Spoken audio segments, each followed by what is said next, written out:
Dalam deretan para nabi ada satu kisah yang Allah ceritakan berulang kali dalam Al-Quran, bukan untuk menghinakan tetapi untuk mengajarkan harapan.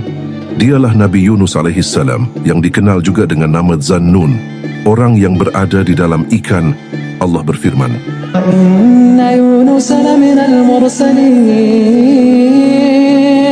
dan sungguh Yunus benar-benar termasuk para rasul. Quran Surat As-Saffat ayat 139. Nabi Yunus diutus kepada kaum Ninawa atau Niniwe di wilayah Irak sekarang.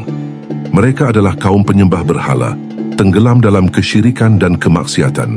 Tahun demi tahun Nabi Yunus menyeru kaumnya kepada tauhid, namun mereka mendustakan. Mereka mengejek.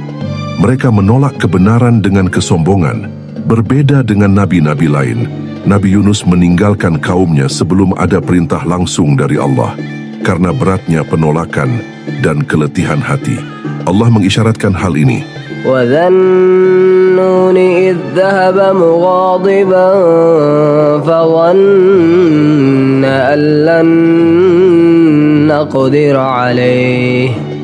Dan ingatlah Zunnun, Yunus, ketika ia pergi dalam keadaan marah dan mengira bahwa kami tidak akan menyempitkannya. Quran Surat Al-Anbiya ayat 87. Menurut tafsir Ibnu Katsir, marah di sini bukan kepada Allah, tetapi kepada kaumnya. Nabi Yunus menaiki sebuah kapal yang penuh muatan.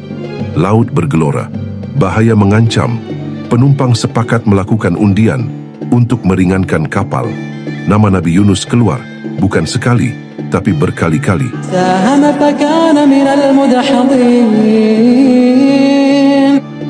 Maka ia ikut diundi, lalu ia termasuk orang-orang yang kalah. Quran Surat As-Saffat ayat 141. Ia pun menjatuhkan dirinya ke laut, dan disitulah takdir Allah bekerja. Seekor ikan besar atas perintah Allah menelannya, bukan untuk membunuh tetapi untuk menyelamatkan.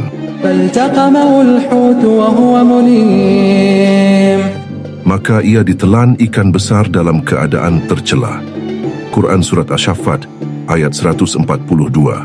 Dalam 3 lapis kegelapan, malam, laut dan perut ikan, Nabi Yunus berdoa dengan doa yang abadi. La ilaha illa anta subhanaka inni kuntu minadh dhalimin. Tiada Tuhan selain Engkau, Maha Suci Engkau.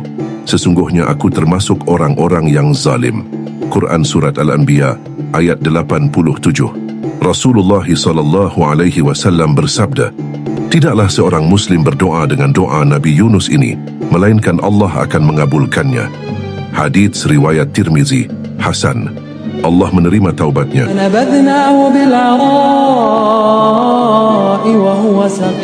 Kemudian kami lemparkan dia ke daratan yang tandus, sedang ia sakit. Quran Surat Asy-Syaffat ayat 145. Allah menumbuhkan pohon labu untuk melindunginya, sebuah rahmat setelah ujian. Ketika Nabi Yunus pergi, kaumnya melihat tanda-tanda azab. Berbeda dengan kaum lain, mereka bertaubat secara massal. Allah berfirman, فَلَوْلَا كَانَتْ قَرْيَةٌ آمَنَتْ فَنَفَعَهَا إِيمَانُهَا إِلَّا قَوْمَ يُونُسَ. Mengapa tidak ada satu negeri pun yang beriman, lalu imannya bermanfaat baginya selain kaum Yunus? Quran Surat Yunus ayat 98. Ini satu-satunya kaum dalam sejarah para nabi yang selamat. Setelah ancaman azab, Allah mengutus Nabi Yunus kembali kepada mereka.